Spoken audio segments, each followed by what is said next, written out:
Movie की starting south Africa के Congo reason से होती है, जहां पर दो रिसर्चर्स चार्ल्स और जेफरी एक रेयर ब्लू डायमंड को ढूंढने के लिए गए थे और अगर उन्हें वो ब्लू डायमंड मिल जाता तो वे अपने कम्युनिकेशन में एक न्यू रेवोल्यूशन ला सकते थे। और साथ ही में वे दोनों ट्रेविकॉम नाम की एक कम्युनिकेशन टेक कंपनी के लिए भी वर्क करते थे। लेकिन प्रॉब्लम ये थी कि उन्हें अभी वहाँ पर ज्यादा डायमंड नहीं मिले होते, इसलिए चार्ल्स इस बात की इन्फॉर्मेशन टेक्सास में डॉक्टर रोज को देता है, जो कि चार्ल्स की फियांसी भी थी। फिर चार्ल्स रोज से थोड़ी देर बाद कॉल करने के लिए बोलता है, जिसके बाद जेफरी के साथ घूमते हुए उसे वोल्केनो के पास एक रून सिटी मिलती है और इसलिए उस जगह को देखने के लिए वे दोनों अब अंदर चले गए थे, जहाँ पर किसी वजह से जेफरी की अब डेथ हो गई थी और चार्ल्स मिसिंग हो गया था। वहीं अब सीन कट होता है और हम वापस ट्रेविकॉम के हेडक्वार्टर में देखते हैं, जहाँ पर ट्रेविकॉम कंपनी के हेड ट्रेविस आ चुके थे, जो कि चार्ल्स के फादर भी होते हैं। और जैसे ही वे सब वहाँ लगे कैमरास की फुटेज चेक करते हैं तो तब उन्हें वहाँ पर काफी लोगों की डेड बॉडीज दिखाई देती हैं और साथ ही में अब उन्हें वहाँ पर एक वाइल्ड गोरिल्ला भी दिखता है, जिसे देखकर रोज अब काफी डर गई थी और इस कारण वो इस बात को सभी को बताने के लिए बोलती है। लेकिन ट्रेविस ने उसे ऐसा करने से मना कर दिया था, क्योंकि ये ऑपरेशन दरअसल एक सीक्रेट ऑपरेशन था और उनके मना करने के कारण रोज काफी एंग्री हो जाती है कि उन्हें अपने बेटे से ज्यादा उन डायमंड्स की चिंता है। लेकिन उसके गुस्सा होने के बावजूद भी ट्रेविस किसी तरह से रोज को वहां जाकर सिचुएशन का पता लगाने के लिए मना लेता है। इसी बीच हम कैलिफोर्निया यूनिवर्सिटी में डॉक्टर पीटर एलियट को देखते हैं, जो कि अपने असिस्टेंट रिचर्ड के साथ मिलकर एक गोरिल्ला जिसका नाम एमी था उसे डिजिटल साइन लैंग्वेज का यूज करके बात करना सिखा रहा था। और एमी को बात करता देखकर यूनिवर्सिटी में मौजूद सभी लोग काफी हैरान हो जाते हैं, मगर इसके बावजूद भी उन पर कोई इन्वेस्ट नहीं करना चाहता था। वहीं आगे हमें पता चलता है कि एमी को रात में हमेशा बुरे सपने आते थे, जिसकी वजह से पीटर को अब एमी की काफी चिंता होने लगती है। मगर जल्द ही उसे एमी की बनाई हुई जंगल्स की ड्राइंग्स को देखकर ये समझ आ गया था कि वो अब वापस अपने घर यानी जंगल में जाना चाहती है। नेक्स्ट डे पीटर ये बात जाकर अपने प्रोफेसर को बताता है, लेकिन वो एमी को वापस जंगल छोड़ने से मना कर देते हैं और बताते हैं कि कोई भी उसके इस काम के लिए उस पर पैसे नहीं लगाएगा। मगर तभी लकीली एक रोमानियन फिलैंथ्रोपिस्ट हरकम होमोल्का पीटर की हेल्प करने के लिए तैयार हो जाता है, क्योंकि उसने एमी की ड्राइंग में वही सिंबल देखा था जो कि दरअसल उसके पास भी था। और जैसे ही इस बात का पता डॉक्टर रोज को चलता है तो वो भी तुरंत पीटर के साथ जाने के लिए रिक्वेस्ट करने लगती है, क्योंकि बिना पीटर की हेल्प के उसका वीजा यूजलेस था। स्टार्टिंग में पीटर ने उसे अपने साथ ले जाने से साफ मना कर दिया था, लेकिन जब होमोल्का उसे बताता है कि अब उसके पास फ्यूल के लिए पैसे नहीं है तो तब रोज फ्यूल के पैसे देने को रेडी हो जाती है, मगर इसके बदले वो पीटर से उसे अपने साथ ले जाने के लिए बोलती है, जिस पर कि पीटर को मजबूरन अब उसकी बात माननी पड़ी थी। और अब वे सभी कोंगो की ओर निकल गए थे, जिसके दौरान प्लेन में रोज पीटर से पूछती है कि वो एक गोरिल्ला को ही बोलना क्यों सिखा रहा है, जिस पर पीटर उसे कहता है क्योंकि मैं एक टीचर हूँ इसीलिए। और ये कहने के बाद वो रोज से पूछता है कि वो वहाँ पर उनके साथ क्यों जा रही है, जिस पर रोज उसे ज्यादा कुछ नहीं बताती, बस इतना ही बताती है कि वो एक मिसिंग चीज को ढूंढने के लिए जा रही है। जिसके बाद जब वे सब सेंट्रल अफ्रीका पहुँचते हैं तो तब रोज को वहाँ पर एडी वेंट्रो मिलता है, जिसे कि ट्रेविस ने रोज की हेल्प के लिए भेजा था। और जब वे सभी एयरपोर्ट से जा ही रहे थे कि तभी वहाँ पर अफ्रीका के सिविल वॉर के चलते प्रेसिडेंट की कार ब्लास्ट कर दी जाती है, जिसके कारण अब वहाँ पर अफरा तफरी मच गई थी। मगर लकीली कैप्टन मुनरो कैली ने उन सभी को इस सिचुएशन से निकाल लिया था, लेकिन जल्द ही उन सभी को लोकल मिलिट्री अरेस्ट कर लेती है। हालांकि जल्द ही रोज ने उनके कैप्टन को पैसे देकर उन सभी को छुड़ा लिया था।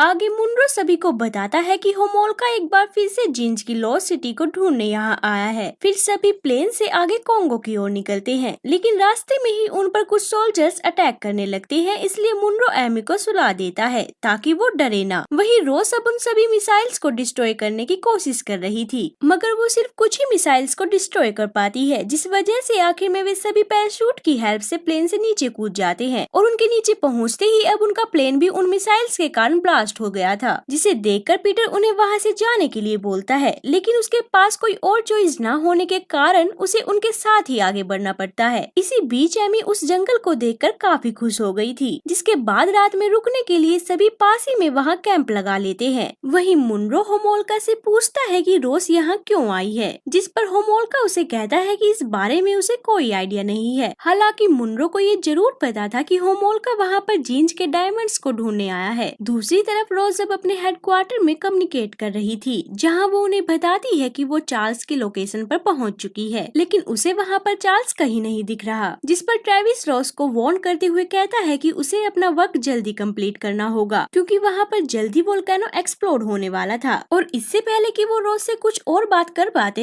एमी उनके डिवाइस को डिस्ट्रॉय कर देती है, जिसके कारण एक बार फिर से अब उनका कम्युनिकेशन हेडक्वार्टर से टूट गया था। उस रात सभी वहीं पर रुकते हैं और नेक्स्ट डे तेज बारिश में ही आगे की ओर निकल जाते हैं, मगर तेज बारिश के कारण अब उन्हें काफी प्रॉब्लम हो रही थी, जिस वजह से सभी वहीं पर कैंप लगाने का डिसीजन लेते हैं। वहीं आगे जब वे सभी अगले दिन सोकर उठते हैं तो उन्हें वहाँ पास ही के एक ट्राइब के 2 लोग मिलते हैं, जो कि अब उन्हें ये बता रहे थे कि उन्हें जंगल में एक रिसर्चर मिला है और वो शायद अभी भी जिंदा है, जिसे सुनकर वे सब उसके पास जाते हैं, जहाँ जाकर रोज उन्हें बताती है कि वो चार्ल्स का साथी बॉब है। बॉब के होश में आते ही वो उन्हें कुछ बताने की कोशिश कर रहा था कि तभी वहाँ पर एमी आ जाती है, जिसे देखकर बॉब अब काफी डर गया था। वो इतना डर गया था कि उसकी मौके पर ही मौत हो जाती है। जिसके बाद अब सभी आगे का सफर बोट से तय करते हैं, जिसके दौरान रोज होमोल्का से जींज की सिटी के बारे में पूछती है, जिस पर वो उसे बताता है कि जींज की सिटी काफी समय पहले मिसिंग हो गई थी और अब उसके बारे में किसी को भी नहीं पता कि वो कहाँ पर है। मगर वो उन्हें बताता है कि उसे लगता है एमी को वो जगह पता है और वो उन सबको वहाँ तक जरूर ले जाएगी। लेकिन मुनरो को उसकी बातों पर बिल्कुल भी यकीन नहीं था, क्योंकि उसे लगता था कि ये सब एक फेक स्टोरी है। अब रात होते ही वे सभी काफी अलर्ट हो गए थे, क्योंकि रात के समय ही ज्यादातर जानवर शिकार पर निकलते हैं कि तभी बदकिस्मती से वहाँ मौजूद हिप्पोज उन पर अचानक से हमला कर देते हैं। मगर उनके हमला करने के बावजूद भी वे सब उन हिप्पोज से किसी तरह बच गए थे। नेक्स्ट डे वे सब अपना सफर कंटिन्यू करते हैं, जिसके दरमियान अब वे एक जंगल में पहुंच गए थे, जहां पर एक गोरिल्ला पीटर की ओर तेजी से आने लगता है, लेकिन पीटर कुछ रिएक्ट ही नहीं करता, इसलिए वो पीटर को कोई हार्म नहीं पहुंचाता। वहीं एमी भी अदर गोरिल्लाज के पास जाने की कोशिश करती है, मगर वे उसे अपने झुंड में शामिल करने से मना कर देते हैं, जिससे कि एमी अब काफी अपसेट हो गई थी। फिर जब वे सब जंगल में आगे जाते हैं तो तब उन्हें वहाँ पर एक कैंप मिलता है, जो कि पूरी तरह से डिस्ट्रॉय हो चुका था। इसी बीच उन्हें वहाँ पर जींज की सिटी भी मिलती है, जिसे देखकर अब सभी काफी हैरान हो गए थे। वहीं अंदर जाने पर उन्हें वहाँ पर सोलोमन का किंगडम भी मिलता है, जिसके दौरान एक गाइड रोज को चार्ल्स का बैच देता है, जिसे देखकर रोज अब पीटर, मुनरो, होमोल्का और एक और आदमी के साथ अंदर चेक करने के लिए चली गई थी। वहीं रिचर्ड अब बाकी लोगों के साथ बाहर ही रुक गया था कि तभी उन पर एक ग्रे गोरिल्ला अटैक कर देता है, जिससे बचने के लिए रिचर्ड अंदर पीटर के पास चला गया था, मगर इसके बावजूद भी वो मारा जाता है, क्योंकि रिचर्ड को उस गोरिल्ला ने काफी बुरी तरह से घायल कर रखा था। जिसके बाद वो गोरिल्ला बाकी लोगों पर भी अटैक करने लगता है, मगर इससे पहले कि वो उन्हें कोई चोट पहुंचा पाता, रोज उसे शूट करके मार देती है। फिर वे सभी एमी के साथ वहाँ से निकल जाते हैं और बाहर जाकर मुनरो अब अपने साथियों को मरा हुआ देखकर काफी डर गया था, क्योंकि कुछ ही देर पहले वे सभी सही सलामत थे। फिर मुनरो उनसे पूछने लगता है कि ये क्या चीज है, जिस पर होमोल्का उसे बताता है कि ये शायद किलर एप्स है, जो कि इस जगह की रखवाली कर रहे हैं, और शायद यही एक रीजन था कि आज तक कोई भी जींज के डायमंड्स को ढूंढ नहीं पाया। जिसके बाद वे सभी बाहर हाई टेक डिफेंस सिस्टम के साथ कैंप लगाते हैं, और रात होने पर जब वे गोरिल्लाज उन्हें मारने के लिए कैंप के पास आ रहे थे तो तब सेंसर्स उनका पता लगा लेते हैं और उन पर फायरिंग करने लगते हैं, जिस वजह से अब वे सभी गोरिल्लाज वहाँ से चले गए थे। नेक्स्ट डे मुनरो देखता है कि सभी डेड बॉडीज वहाँ से गायब हो चुकी है, साथ ही में एमी और होमोल्का भी वहाँ पर नहीं है, इसलिए वे सब उन्हें ढूंढने के लिए अब वापस जीन सिटी में चले गए थे, जहाँ पर पीटर को पता चलता है कि वहाँ के राजा ने ही इन गोरिल्लाज को ऐसा खूंखार और इतना ताकतवर बनाया था, मगर जल्द ही इन गोरिल्लाज ने उन सब को मार दिया, जिससे कि जींज की सिटी डिस्ट्रॉय हो गई। दूसरी तरफ अब वो वोल्केनो एक्सप्लोड होने लगा था, जिसके कारण सभी नीचे एक टनल में चले गए थे, जहाँ पर लकीली उन्हें होमोल्का भी मिल जाता है। वहीं एमी भी अब वापस कैंप पहुँच गई थी, जहाँ पर उसे कोई नहीं मिलता, इसलिए वो वहाँ से एक बैग लेकर वापस सिटी में चली जाती है, जिसके बाद सीन कट होकर पीटर और बाकी लोगों पर शिफ्ट होता है, जो कि अब डायमंड्स की माइन में पहुंच गए थे, जहां पर उन डायमंड्स को देखकर होमोल्का काफी खुश हो गया था और इसीलिए वो अब उन्हें उठाने लगता है, मगर पीटर उसे ऐसा करने से मना करता है, क्योंकि उसे लग रहा था कि वे गोरिल्लाज उन्हें देख रहे होंगे। लेकिन होमोल्का उसकी एक नहीं सुनता और डायमंड्स को लेकर वहाँ से जाने लगता है कि तभी वहाँ पर अचानक से काफी सारे गोरिल्लाज उसे घेर लेते हैं और आखिर में उसे बड़ी ही बेरहमी से मार डालते हैं। होमोल्का को मारने के बाद अब वे गोरिल्लाज एक एक करके सभी को मार रहे थे, लेकिन पीटर, रोस और मुनरो किसी तरह उनसे बचकर एक डायमंड माइन में जाते हैं, जहाँ पर रोस को जेफरी और चार्ल्स की डेड बॉडीज दिखती हैं, जिसे देखकर रोज अब काफी सैड हो गई थी कि तभी एक गोरिल्ला वहाँ आकर पीटर को पकड़ के सभी गोरिल्लाज के बीच में ले जाता है और इससे पहले कि कि वे पीटर को मार पाते, वहाँ पर एमी आ जाती है और पीटर को डिफेंड करती है, जिसके दौरान रोज ने अब उन डायमंड्स का यूज करके एक लेजर वेपन बना लिया था, जिसकी मदद से वे तीनों अब वहाँ से सेफली बाहर निकल गए थे। और उनके बाहर निकलते ही वो वोल्केनो भी एक्सप्लोड हो जाता है, जिसके कारण अब सभी गोरिल्लास उस माइन के अंदर ही मर गए थे। वहीं दूसरी तरफ कैंप में पहुंचकर अब रोज अपने हेडक्वार्टर से कम्युनिकेट करती है और ट्रेविस को बताती है कि चार्ल्स की डेथ हो चुकी है। मगर जब रोज को पता चलता है कि ट्रेविस को चार्ल्स की कोई परवाह नहीं, तो तब वो उस लेजर गन का यूज करके ट्रेविकॉम की सैटेलाइट को डिस्ट्रॉय कर देती है। मूवी के एंड में एमी भी दूसरे गोरिल्लास के साथ चली जाती है, इसलिए पीटर उसे वहीं पर छोड़ देता है, क्योंकि उसे पता था कि एमी का असली घर वही है। जिसके बाद अब वे सब एयर बैलून की मदद से वहाँ से जा रहे थे, जहाँ पर रोज पीटर को एक बचा हुआ डायमंड देती है, लेकिन पीटर उसे नीचे फेंक देता है। और इसी के साथ हमारी मूवी यहाँ खत्म। गाइस, अगर आपको ये वीडियो अच्छी लगी तो लाइक कमेंट जरूर करें और सब्सक्राइब करना ना भूले। तो मिलते हैं फिर अगली वीडियो में।